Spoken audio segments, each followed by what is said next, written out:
Jean-Michel se joint à moi pour accueillir en studio Patrice Brisebois, ancien défenseur du Canadien de Montréal et aussi président du conseil d'administration de l'Association des anciens Canadiens. Patrice, bonjour. Bonjour. C'est un beau titre, ça, président du conseil d'administration des anciens. Ah, c'est juste un titre. Non, mais pourquoi tu as voulu faire ça? J'avais pas le choix, non, c'est pas vrai. T'ont forcé? Non, écoute, premièrement, il faut remercier Régent Houle, qui a fait 27 ans la présidence des anciens. Il s'est donné corps et âme, un homme extraordinaire. Alors, merci Régent pour tout ce qu'il a fait pour les anciens Canadiens. Mais le Régent, il commence à vieillir, hein? Alors, il a passé le flambeau. Il veut exactement, Patrick, c'est ça que Régent m'a dit. Il dit, Patrice, je te passe le flambeau. Et je sais pas, je vais faire 27 ans, mais, mais jusqu'à maintenant, ça va super bien. Écoute, on a tellement une belle gang, les anciens. La semaine passée, on en parlait avec Jean-Michel. Markov a été honoré avant le match. Oui.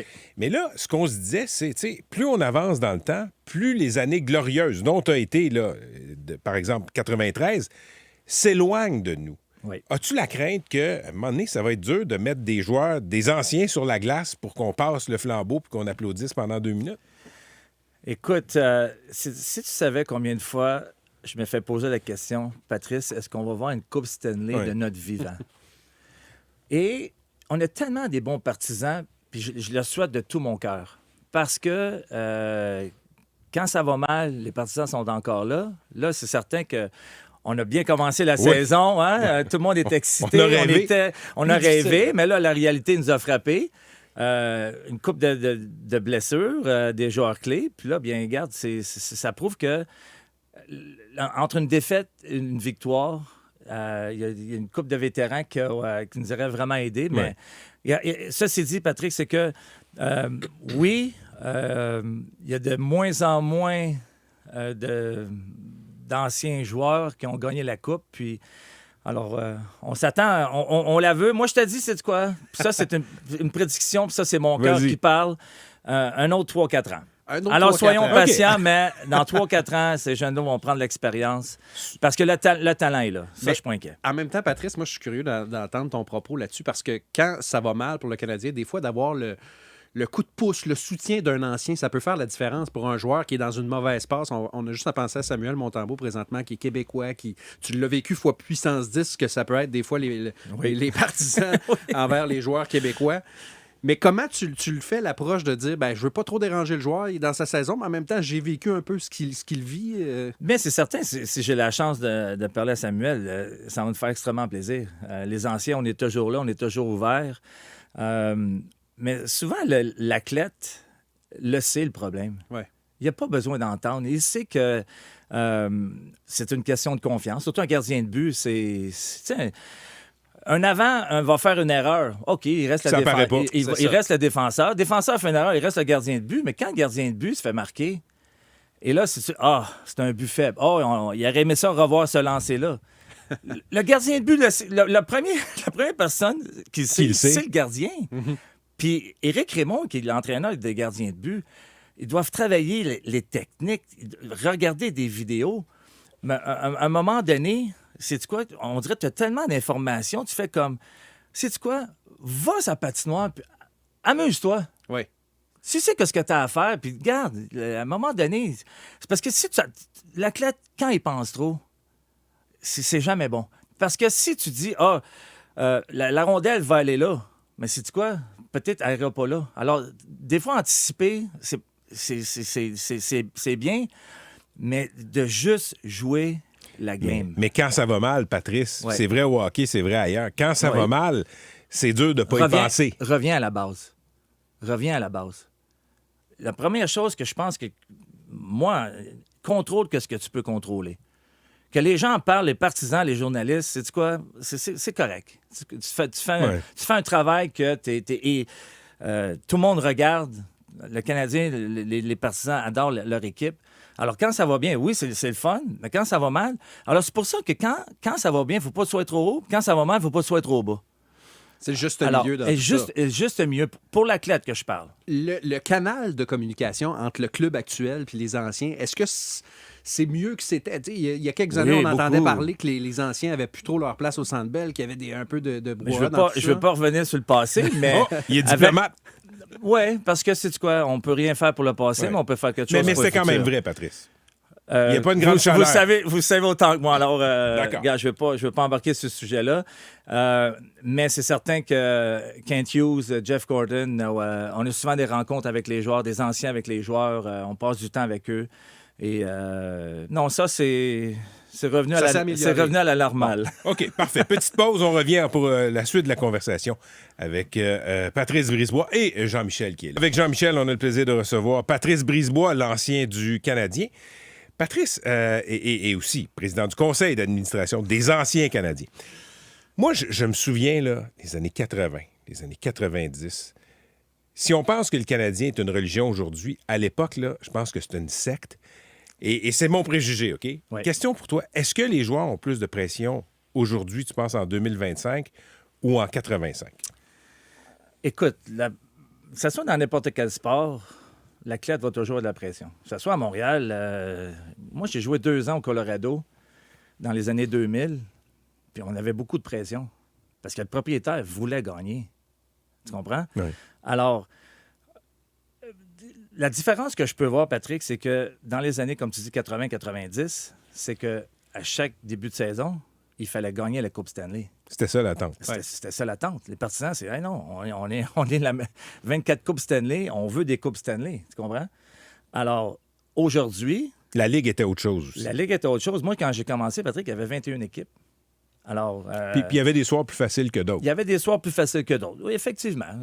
On pense qu'on Oui, oui. en parlait tantôt. Les Devils de New Jersey, les Sénateurs qui ont commencé dans la Ligue en 95, les Sharks de San Jose, tu sais, bon, Ouais. avec l'expansion. Mais ceci dit, c'est que moi, je trouve que aujourd'hui, qu'est-ce qui change? C'est les médias sociaux. Qu'est-ce que ça change? Le bruit est là tout le temps. Là. Oui, parce que, écoute, je te parle là, dans mon temps, quand ça allait pas bien, bon, il y avait la radio, il y avait les journaux, il y avait la télévision. OK. Même si je me disais, je lis pas les journaux, j'écoute pas la radio, j'écoute pas la télévision, il y avait quand même la famille ou des amis qui m'appelaient et disaient, ah, il y a un maudit, lui, il a dit ça de toi. Bon, OK, c'est correct. Mais je voulais pas le savoir. Il y a tout. Oui. À un moment donné, il y a tout le temps quelqu'un qui va dire telle journée, c'est ça, lui, il a dit ça. Bon, parfait. Mais aujourd'hui, avec les médias sociaux, les gens envoient des messages Directement aux joueurs. directement aux joueurs. Alors, c'est bien beau de dire je connais pas cette personne-là, mais l'athlète, c'est quand même un être humain. Et encore une fois, c'est que l'athlète, qu'est-ce qu'il veut faire? Oubliez l'argent, là. OK? Bon, on sait tous, n'importe quel sport dans le monde, c'est tous des millionnaires. L'athlète, qu'est-ce qu'il veut faire, Patrick, Jean-Michel, c'est il veut gagner et performer. Et quand l'athlète ne gagne pas ou il ne performe pas, bien, inquiétez-vous pas, il va le savoir parce que les médias sociaux, les gens ne vont pas leur gêner de dire « Je peux pas croire que tu fais tant d'argent, tu te traînes les pieds, tu... » Mais est-ce que le joueur veut performer? Ouais. Tu sais, souvent, un joueur va signer un gros contrat, un 6-7 ans, bon, plusieurs millions, puis après ça, il y a une mauvaise saison. Puis là, les partisans vont dire « Ah, il a signé son contrat, il s'assit sur son steak. Tu crois pas à ça. » Ben non, Patrick. Mais as-tu déjà vu ça? Dans la Il Ligue? n'y a pas un joueur... Tu penses pas qu'il y a des joueurs plus, disons, ils se disent « Ah ben regarde, mon Non. argent est fait, Non, que je performe ou pas, bof, pas grave. » non. Non, parce que l'athlète, n'importe quel athlète est fier. Et l'athlète aime pas mal mieux se faire... comment je pourrais m'expliquer ça? Performer. Performer, mais surtout que se faire cheery, tu sais, se faire, Oui, se faire applaudir. Se faire Oui. applaudir que de dire, bon... Se faire de ruer. faire ruer, exactement. Ouais. Mais Patrice, tu parlais des gens qui dépassent les bornes un peu en allant à écrire directement aux joueurs. Est-ce que le fait justement qu'on ait les réseaux sociaux aujourd'hui, ça fait en sorte que les gens s'en permettent plus que par le passé? Quand Tout toi, à tu te faisais fait. croiser à l'épicerie, les gens te jetaient pas leur venin comme les gens le font maintenant sur les réseaux Ah, ben, sociaux. même dans mon temps, oui. Oui, ça Que J'allais à t'arrivait? l'épicerie, au dépanneur, à mettre de l'essence, aller au nettoyeur. Les partisans ne se gênent pas. Ah, Autant que quand ça va bien, qui ont regardé le match, puis ils vont dire « Hey, wow, j'ai regardé la game hier. Wow! Vraiment une belle partie, belle victoire. Merci beaucoup. » Mais le mélange d'adrénaline et de... Exactement. du Mais quand retour ça va du pas bien, balancier. par exemple, tu vas justement faire l'épicerie, puis le monsieur, même, j'ai aidé madame, moi, ça n'a pas bien été hier. Qu'est-ce que tu répondais à ça? Ça n'a pas bien été hier, madame, désolé. On ne peut pas toutes les gagner, on peut pas... tu comprends? Puis mais c'est ça, la passion des partisans. Et je sais pas si tu as déjà remarqué, Patrick et Jean-Michel, c'est que quand on dit « Est-ce que le Canadien... Hey, Canadien, as-tu gagné? » Oui, on a gagné 3-2. Oui. Et si le Canadien perd, il dit « Non, ils ont perdu 3-2. » Hey, ça, c'est tellement drôle que tu dises ça parce que Mais c'est la l'animateur, vérité. la personne dans le siège animateur me dit ça à tous les matins. Quand le Canadien gagne, Jean-Michel, nos Canadiens ont gagné. Et quand ils perdent, Ouais. tes Canadiens ont perdu. Ah, Coupable. Coupable. mais tu comprends? Ben oui. Alors, l'athlète, il faut qu'il reste focusé sur le travail qu'il a à faire. Et c'est pas un travail facile. Je vous dis, les gars, là, nous, on est assis ici, là, ils sont tous blessés. Il n'y a pas un joueur présentement. Ils souffrent tous. Là, tu vas dire, oui, mais les autres équipes aussi. Oui, oui. Puis c'est vrai. Puis le calendrier, on dit, oh, ouais, hein, 4 matchs en 6 soirs. Puis oui, c'est le même pour toutes les équipes. Mais ça reste que c'est pas des robots, c'est des êtres humains, c'est des athlètes extraordinaires qui poussent la machine soir après soir, jour après jour. Mais entre une victoire et une défaite, la ligne est très, très, très mince. Et les joueurs qui nous manquent présentement, que ce soit Goulet, Newhook, Dak, Laney, tout le monde, hein? On parle souvent, on parle pas beaucoup de Patrick Laney, hein? C'est des buts qui manquent, là. Peut-être c'est l'avantage numérique. On aimerait ça avoir Ouais. M. Laney, c'est on avait l'avantage des numérique. critiques, mais là, Tu comprends, Patrick? on le prendrait. Exactement. Parce que c'est un joueur. Oui, peut-être des fois, on n'aime pas son attitude, mais peut-être son éthique de travail. Il y a à mettre dedans. Mais il y a à mettre dedans. Et si l'année passée, il n'est pas là, on ne fait pas les séries éliminatoires. Alors, il faut que tu prennes ce joueur-là, il faut que tu le prennes avec ses qualités, ses défauts. qualités et ses défauts. Exactement. Jean. Ce que je retiens de notre conversation, parce qu'il faut se laisser, Patrice Brisebois, c'est que la Coupe d'ici 3 ou 4 ans, tu as dit? 3-4 ans. 3-4 ans. Moi, j'y crois, je te jure. Bien, on a un très bon club, très jeune. Oui. Je retiens ses paroles et je m'accroche à cet espoir. Parfait. Patrice, ça a été un grand plaisir. Toujours un plaisir. Merci Patrick. beaucoup. Merci Jean-Michel. C'était Patrice Brisebois, l'ancien du Canadien et aussi président du conseil d'administration des anciens Canadiens.